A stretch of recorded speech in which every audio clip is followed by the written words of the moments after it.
세상에서 성공한 사람들을 살펴보면 한 가지 공통점을 가지고 있다는 것을 발견하게 됩니다. 그들은 무서운 집념을 가졌다는 거예요. 그리고 분명한 자기 확신, 자기 인식을 가지고 있다는 겁니다. 그게 성공한 사람들에게 나타나는 공통점이에요. 내가 누구이냐, 자기 정체성을 확립하고 흔들리지 않고 분명한 진념과 자기 정체성을 가진 사람들은 대부분 다 성공적인 인생을 살아가게 됩니다. 여러분, 그리스도인인 저와 여러분들은 어떤 정체성을 가지고 올 한 해를 살아가야 할까요? 오늘 우리에게 주신 본문 말씀에서 사도 바울은 자기 정체성에 대하여 분명하게 인식하고 있고 또 우리에게 그것을 통해 귀한 교훈을 던져주고 있습니다. 오늘부터 우리는 로마서를 2주 동안 지속적으로 또 다음 달까지 새벽 예배를 통하여 살펴보게 될 텐데요. 오늘 본문 1장 1절은 이렇게 시작합니다. 예수 그리스도의 종 바울은 사도로 부르심을 받아 하나님의 복음을 위하여 택정함을 입었다. 이 본문에서 우리는 사도 바울이 자기 자신을 하나님의 종이라고 인식하고 있음을 발견하게 됩니다. 나는 하나님의 종입니다라고 하는 이와 같은 인식은 사도 바울의 인생을 송두리째 바꾸어 놓았습니다. 그의 인생에 변화가 일어났다는 말입니다. 여러분, 이 말씀은 우리에게 굉장히 의미가 있습니다.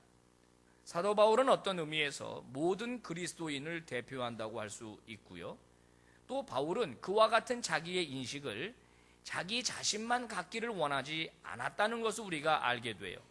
오늘 본문 6절에 보니까 너희도 그들 중에서 예수 그리스도의 것으로 부르심을 받았다.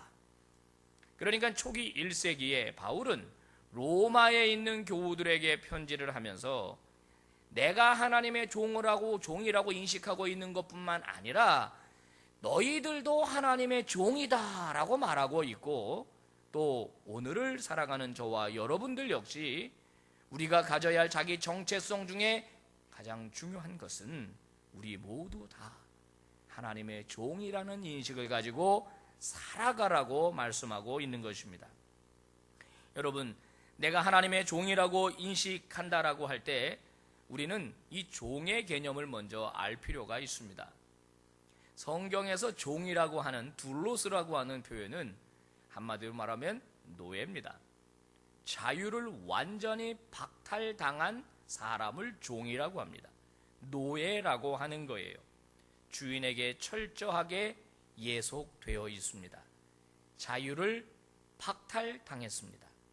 종은 철저하게 주인을 위해서 충성하고 주인을 위해서 살아갑니다. 1세기 로마에는 노예가 한 절반 정도 있었다고 그럽니다. 다양한 분야의 노예들이 있었다고 그래요. 여러분, 이 노예는 일반 사람과 어떻게 다르냐? 사고 팔았고요. 그리고 효용가치가 없어지면 갖다 버렸답니다. 나귀와 노예는 같이 취급받았고, 다만 차이가 있다면 노예는 말을 하거나 알아들을 수 있고 짐승은 못 알아듣는다. 그 차이 정도만 있다고 하는 게 바로 노예입니다. 그게 바로 종입니다. 여러분, 종으로 산다는 건, 노예로 산다는 건 얼마나 창피합니까? 그게 얼마나 참 비굴한 인생이에요. 그런데 오늘 바울은 뭐라고 말하느냐? 나는 그리스도의 노예다. 나는 예수의 노예다. 나는 예수의 종이다. 이 이야기를 선포하는 바울은 당당합니다. 창피한 구석이 하나도 없어요. 비굴한 구석이 하나도 없습니다. 오히려 자랑스럽습니다. 오히려 영광스럽습니다. 나는 하나님의 종입니다. 사랑하는 교우 여러분, 한번 여러분에게 여쭤보겠습니다. 여러분은 누구의 종이십니까? 어떤 분들은 돈의 노예로 살아가는 분이 있습니다. 어떤 분은 이 도박의 노예로 살아가는 분이 있어요. 어떤 분은 알코올의 노예로 살아갑니다. 또 어떤 분은 명예의 노예로 살아갑니다. 그냥 그것만 붙들고 살아가요. 오늘 하나님은 신년 첫 예배를 드리는 저와 여러분에게 말씀하십니다. 새해를 살아갈 때 우리가 가져야 할 자기 인식, 자기 정체성은 나는 하나님의 종이다. 나는 하나님을 위해서 살아간다. 예수 그리스도의 영광을 위해 살아간다. 나는 예수 그리스도에게 충성하는 사람이다라고 하는 자의식을 갖게 되시기를 주의 이름으로 축복합니다. 오늘 본문 1절과 5절에 보니까 바울은 자기를 종이라고 인식하고 그리고 자기는 사명을 맡은 사람이다라고 인식하고 있습니다. 자, 1절과 5절에서 바울은 나는 복음을 위하여 택정함을 입은 사람이다. 하나님의 사도다 이렇게 말해요. 여러분, 사도라고 하는 말은 보내심을 받았다 이런 뜻을 가지고 있어요. 오늘 우리의 표현이 가장 적절한 표현은 대사입니다. 엠버서더. 하나님의 대사로 인식하고 예수 그리스도의 대사로 인식하고 있는데, 여러분, 대사는 특별한 사명을 맡겨서 누군가에게 보내는 사람, 특히 나라 대 나라로 그 일을 하는 사람을 우리가 대사라고 합니다. 그러니까 대사는, 사도는 반드시 뭐가 있느냐? 사명이 있어요. 사명. 본국을 대표할 사명이 있습니다. 자기를 보낸 최고 수반, 최고 대통령의 이 생각과 정부의 입장을 대변할 사명이 있는 게 대사고 사도라는 것입니다. 오늘 바울은 본문에서 나는 하나님의 종입니다. 하나님과의 관계에선 자기를 종으로 인식하고 있고, 사명과의 관계에서는 자기를 사도라고 인식하고 있습니다. 여러분, 바울은 가는 곳마다 나는 예수 그리스도의 사도다라고 힘주어 이야기했습니다. 근데 이게 항상 문제가 되었거든요. 여러분, 예수님의 제자 12명만을 사도라고 부릅니다. 13명이 있는 게 아니에요. 12명 딱입니다. 이분들은 다 살았을 때 예수님을 직접 만난 사람, 같이 먹고 자고 여행하고 사역하고 이런 분들이 사도예요. 만약에 이 사람 외에 내가 사도다 그러면 전부 다 사기꾼으로 인정받았습니다. 자, 바울이 나는 사도다라고 말할 때 사람들은 바울 보고 너 거짓말 좀 하지 말아라. 사도는 12명인데 네가 왜 사도냐? 그때 바울이 말하는 것은 항상 담의 세계에서의 경험이에요.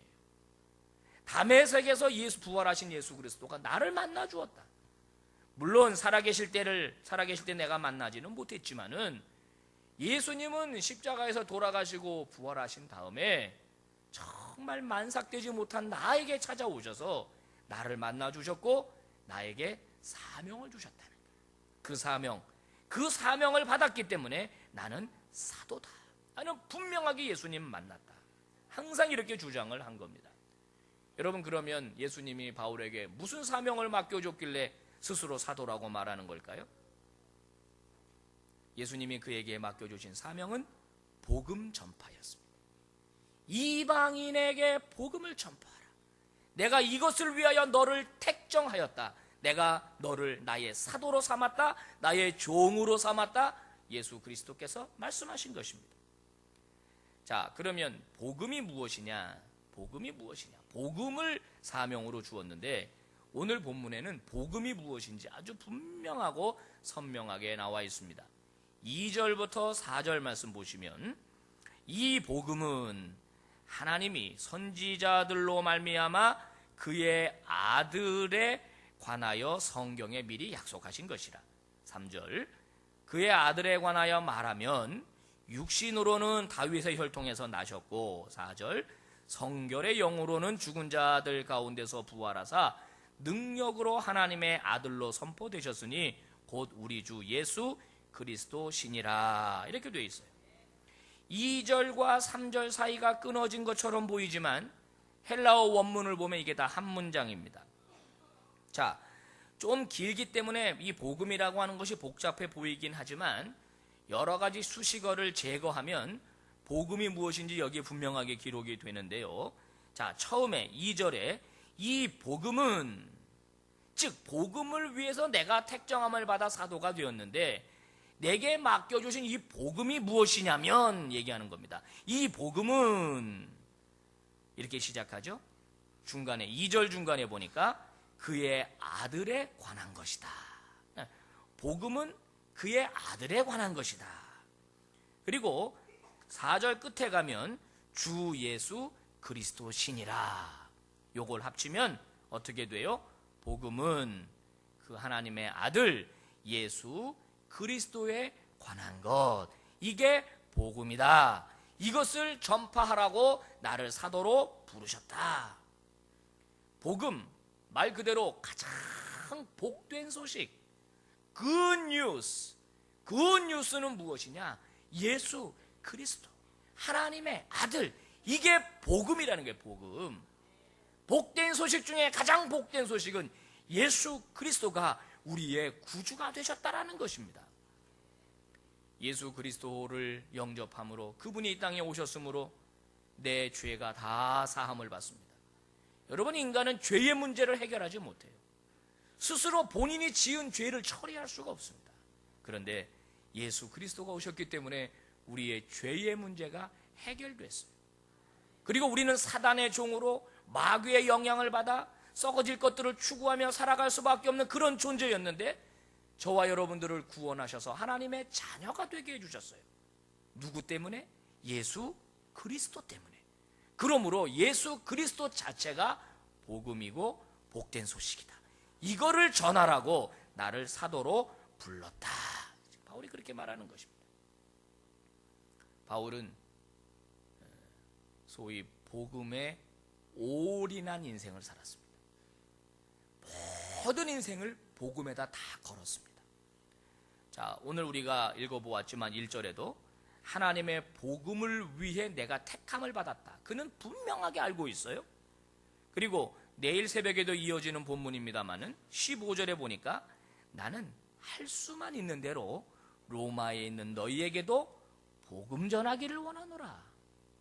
고린도전서 9장 16절에 가면 내가 복음을 전할지라도 자랑할 것이 없음은 내가 부득불 할 일이라. 만일 복음을 전하지 않으면 내게 화가 있으리로다. 고린도후서 5장 13절 우리가 만일 미쳤어도 하나님을 위한 것이요 만일 정신이 온전하여도 너희를 위한 것이니. 무슨 말입니까? 난 미쳤다고 얘기해도 좋다 이겁니다. 그래, 난 복음에 미쳤다. 나는 복음에 미친 사람이다. 내가 존재하는 이유, 내가 숨을 쉬는 이유, 내가 살아있는 이유는 바로 이 복음 때문이다. 바울이 얘기한 것입니다. 이 복음이 바울의 인생을 바꾸었고, 이 복음을 전수받은 사람들의 인생을 바꾸었고, 한 나라를 바꾸었고, 미래를 바꿨던 것입니다. 여러분, 한 가지 생각해 보셔야 될 것은 이 로마서에서 지금 바울이 1장 1절부터 힘주어서 복음에 대하여 강조하고 있는데, 여러분 아이러니한 생각 안 드십니까? 여러분, 이 편지는요 불신자들을 위한 편지가 아니에요. 로마에 있는 교회에 보낸 편지입니다. 그 얘기는 무엇이냐면 이미 로마에 교회가 있었단 말이에요. 교회가 있었고 그 안에 그리스도인이 있었고 예수 믿는 사람들이 있었습니다. 그분 다 복음 듣고 예수 믿은 사람들이에요. 근데 그분들에게 재차 또 복음을 강조하고 있습니다. 불필요한 일 같이 느껴지지 않으십니까? 이미 복음을 듣고 예수 믿는 사람이 되었는데 또 복음을 강조해. 왜 그랬을까요? 그 이유는 로마에 있는 그리스도인들의 가슴 속에 복음의 열정, 신앙의 열정, 복음의 감격이 사라졌기 때문입니다. 그들 가슴 속에 그들을 흔들었고 그들의 삶을 사로잡았던 그 복음의 능력이 점점 약화되고 점점 식어져서 싸늘한 구들장 같은 그런 인생이 되어버렸기 때문에 사도 바울은 재차 복음을 강조하면서 그들의 가슴 속에 식은 복음의 불을 활활 타오르게 하기 위해서 오늘 그는 편지 서두에 복음에 대하여 이렇게 강조하고 있는 것입니다. 사랑하는 교우 여러분, 여러분들은 복음을 만나신 분들입니다. 다 복음을 듣고 예수를 영접하신 분들입니다. 그래서 오늘 이 자리에 나와 있는 것 아니겠습니까? 그런데 혹시 여러분의 가슴은 어떻습니까? 여러분 복음의 불길이 활활 타오르고 있습니까? 아니면 여러분의 가슴 속에 예수 그리스도, 나는 그분의 종이다라고 말할 때 자신 있게 말하지 못하고 하나님 앞에 인생을 정말로 거룩하게 살아드리지 못하는, 혹시 복음의 능력이 사라져버린 그런 하나님의 종들은 아닙니까? 성경은 복음 예수 그리스도에 관하여 기록된 책입니다. 여러분, 성경은 지식 만족을 위한 책이 아닙니다. 성경은 변화를 위한 책입니다. 성경을 통해서 인생이 변화되는 겁니다. 복음을 통해 인생이 변화되는 겁니다. 처세술책이 아닙니다. 윤리책이 아닙니다. 성공을 위한 책이 아니고 역사책이 아닙니다. 성경은 변화를 위한 책입니다. 그리스도를 만나면, 복음을 만나면 내 인생이 달라지게 돼 있어요. 왜냐하면 주인이 바뀌기 때문입니다. 나는 하나님의 종, 예수 그리스도의 종이 되기 때문에 내 인생은 달라질 수밖에 없습니다. 오늘날 한국의 모든 교회는 다 교회가 부흥되기를 원합니다. 교회가 부흥되지 않기를 원하는 사람은 한 사람도 없을 겁니다. 그래서 교회 성장 세미나에 많은 목사님들이, 장로님들이, 집사님, 권사님들이 가셔서 부흥의 그 원리와 그 비밀을 배우려고 애들을 쓰십니다. 그러나 여러분, 교회 부흥의 비결은 시스템도 아니고 프로그램도 아닙니다. 한국 교회가 시스템이 없어서 부흥하는 게 아닙니다. 한국 교회가 무슨 프로그램이 없어서 부흥하는 게 아닙니다.